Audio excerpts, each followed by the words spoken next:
Hello and welcome to Pock and Rob. Today's video is both joyful and sad as it is part 10, the final part of our top 100 songs of all time rundown that I've been doing with my son Joel, also known on YouTube as Fox Eating Nuggets.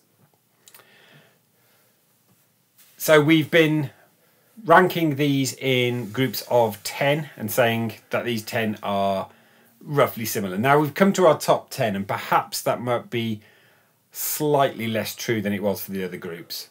I would say that of the top 7 that I'm going to mention, any one of those could be my favourite song on any given day, although I do think there is a clear long time number one for me. What about you?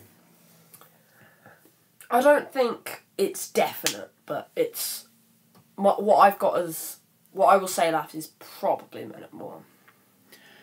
Before we dive into these 10, then I would just remind you to like the video, hit the subscribe button and increase our growing subscriber count, and click the bell to receive notifications of future content.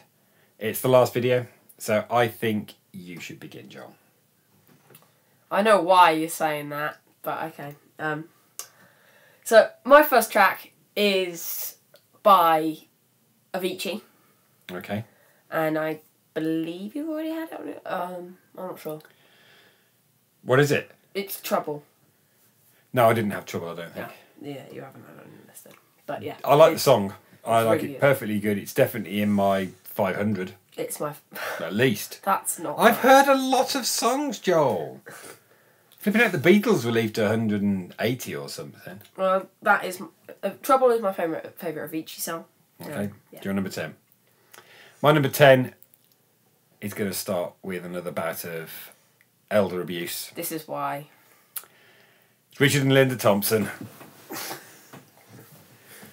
And it's Wall of Death, which is the one Richard Thompson song that you find okay, isn't it? It's not the only one. There are two. Oh, there were two. I still don't like it. Wall of Death is from Shoot Out the Lights. Bad. Their last record. It's the last track on their last record together, and I think Wall of Death is just absolutely brilliant. Gigged this with my wife a couple of times, and I really enjoy playing and singing it with her. So that is the last of the Richard Thompson songs that will get mentioned in this list. Over to you. Thank the Lord.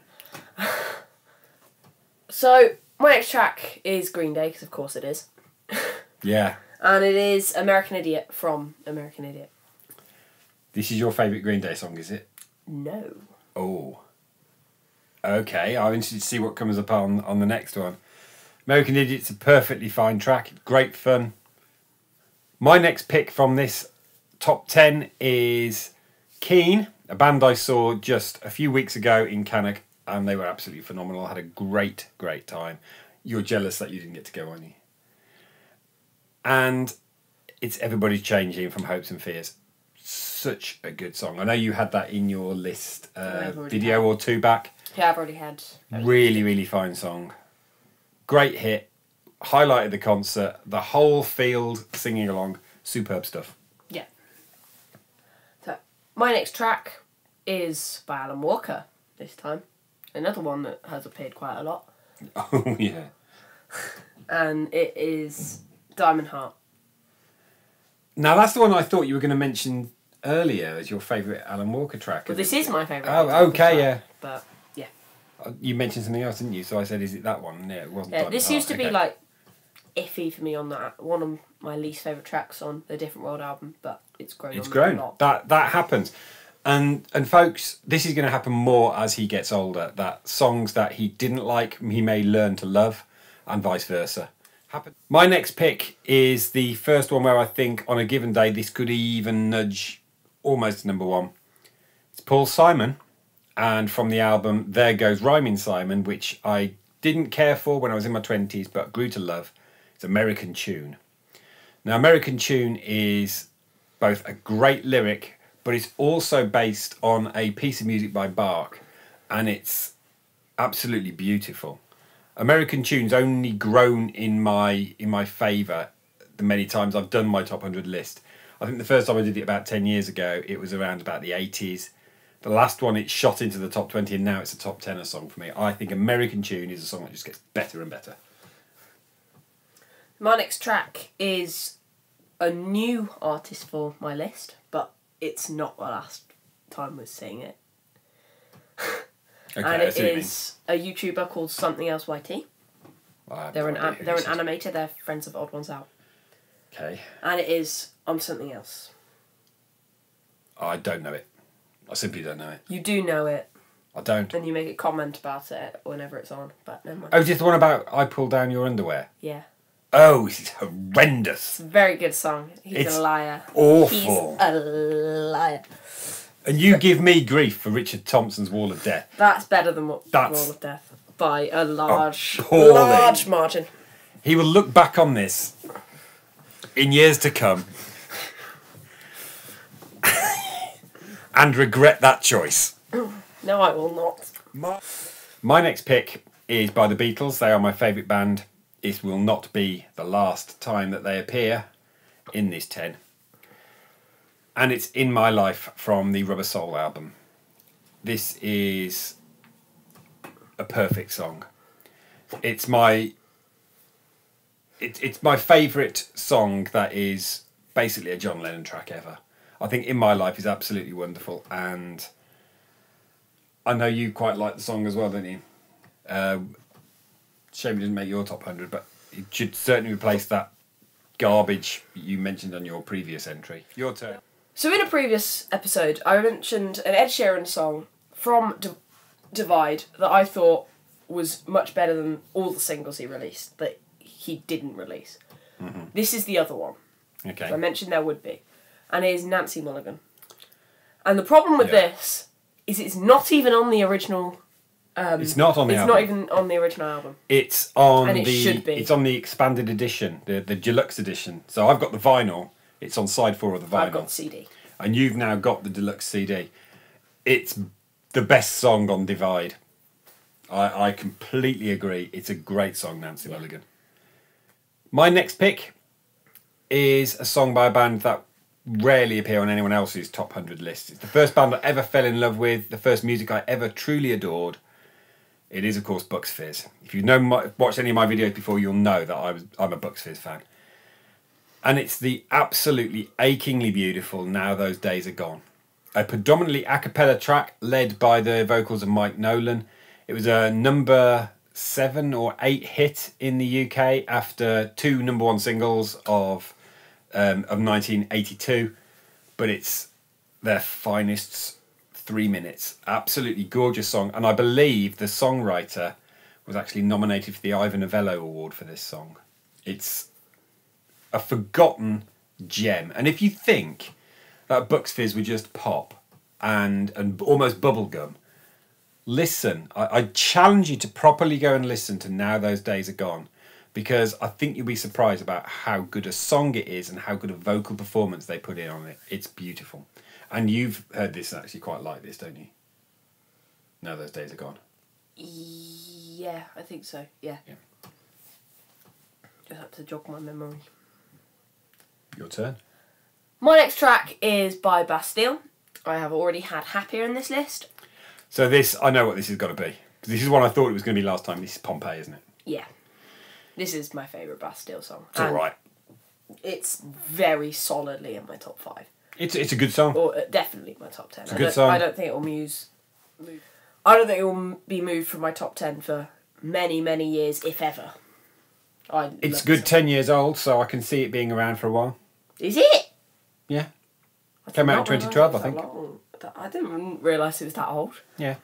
Coming now into my top 5 songs of all time, and any one of these could be number 1, but I do think they're probably appropriately ranked. And at number 5, Life on Mars by David Bowie. My favourite Bowie song, and it's just incredible. Incredible piece of music. Last time he made a mistake that I had to correct, and then he then edited out because he can't accept mistakes of him saying that Ashes to Ashes was his favourite Bowie song. Ashes to Ashes is my favourite Bowie number 1. Oh, okay. That's fair. But you didn't say Life on Mars should have been a number 1. From Hunky Dory, my favourite Bowie album, it's my favourite Bowie song. Life on Mars. My next track is another Green Day song, and this is my favourite Green Day song. And it is Letterbomb from American Idiot. It's a perfectly fine song. It's not my favourite off the album by any stretch. It's not my favourite Green Day track at all, but it's perfectly fine. I'm surprised you put it that high. I just think Isn't it's it really the sweary fun. one? It is quite sweary, but yeah. That's probably why. It's 14-year-old boys find swearing funny. I know I was one. no of all the Green Day songs on American Idiot. I think this is the one that tells the story the best. Okay. Except maybe Saint Jimmy, but Saint Jimmy isn't as good. Yeah, that is why. My number 4, it's the Beatles again. And at one point, this was my all-time favourite song. It's Something from Abbey Road. It's written by George Harrison and sung by him. It's got some absolutely crazy bass playing on it from Paul McCartney, which George Harrison, at some point later on, after everything blew up and all went horribly wrong, said that Paul kind of overplayed and ruined it. But you listen to it when it's played without that crazy bass and it lacks something. He really put in a shift on that. And George's best song in solo or the Beatles, and it's the highlight of Abbey Road for me. Something is just, well, it's literally something else. It's my number 4. My next track is by Something Else YT again. And it is this Help sweary? Oh Well. It is a little bit, yeah. It 2 is actually swearies quite in a lot. row. It is quite a lot, actually. I don't know this song either, or if I do, I've blotted it out from my memory because... You don't know It'll be this song. horrible. I haven't played it to you. But you daren't. I could play you the YouTube version because he bleeps all the swears in the YouTube version. Surprised there'd be any lyrics left. No, there's one in every chorus. Oh, well, there's no accounting for taste, and Occasionals he hasn't in got there. any. Anything else you want to say about that? Yeah, I think it's just a banger. It's A banger. yeah, it's really good. It's a really good song. Okay. My number 3. It is the longest entry on my entire top 100. This is a 16-minute piece. It's Rhapsody in Blue by George Gershwin. Absolutely phenomenal. It's my favourite piece of classical music. I adore Rhapsody in Blue. I think it's... 16 minutes just flies by when I listen to that. And there's not a lot of songs or pieces of music that I can truly say that about, but Rhapsody in Blue, the time just flies because it is so stunningly beautiful. My next track I've recently done Joel's Revenge on, and you like because you said it in the Joel's Revenge, and it is Skater Boy by Avril Lavigne. It's good. I like Skater Boy a lot. Yeah, it's just good. Gigged it. Of course you have. But it wasn't me who picked it. It was someone else in the band who picked that song, and I It's didn't good fun know to play. it before Christmas. it's fine. You didn't obviously bother to listen to us playing at the community games. Yeah, I don't listen to you play at the community games. I listen. My number 2 is the second entry in this top 10 list that is written by Paul Simon. But this time it's by Simon and Garfunkel. And it's Bridge Over Troubled Water. Genuinely timeless. A 100% classic. Number 1 in 1970. So was the album. It was the best-selling album of 1970 and I think 1971 as well. Amazing, amazing song. And for me, it probably overshadows the rest of Bridge Over Troubled Water album. Because once you've heard that, everything is downhill. Despite the fact that Bridge Over Troubled Water is a really good album. It's my number 2. My final track of this entire series, which is probably my number 1, is Sovereign Light Cafe by Keane. What can I say? I had it in my top 30. Yeah. Sovereign Light Cafe. It's so good. It's actually Tom Chaplin, the lead vocalist, his favourite Keane song. Or at least he said so at the gig in Cannock. And they finished the gig with it. And it's... There's something about Sovereign Light Cafe that I cannot get it out of my head, and yet I don't hate it. It's something that gets stuck in your head so much. I still love hearing it in my head. I love hearing it. It's an amazingly good song, Sovereign Like a I Pain. got a grade 4 singing with it. You did. It means a lot to you as a result. Yeah. The final track, my number one, A Day in the Life, from Sgt. Pepper, the most essential Beatles track of many essential Beatles tracks. It's an incredible song. John Lennon's contribution of the verses, coupled with McCartney's middle 8, and the cacophony of sound, the instructions given to the orchestra that they were to make their way from one E, a low E, to a high E, but they could take however long they wanted to get there, so long as they got there by the end of 16 bars. And you get that rising crescendo of all those instruments heading towards E at a different tempo, and then there's the clashing 40-second chord at the end of it. It's A Day in the Life. It is my favourite Beatles song, and I think it is my number one song of all time. So that's it. That concludes our top 100 songs of all time. It's been quite fun doing this with you, Joel. You enjoyed it as well? I think so, yeah. I think your top 100 has already changed. The sections of it, yeah. Mine won't have changed too much, I don't think. I'm a lot older, I listen to a lot more songs, and I know songs that have really resonated with me over years. My top 10 is unlikely to change much ever. Hope you enjoyed it too. If you would like to see more of Joel, then obviously head over to Fox Eating Nuggets. But if you'd like to see more of him on this channel where we talk about music, then leave some comments. Say how much you enjoyed his presence on this set of 10 videos. And maybe I'll find another video to include him on. And perhaps comment suggestions.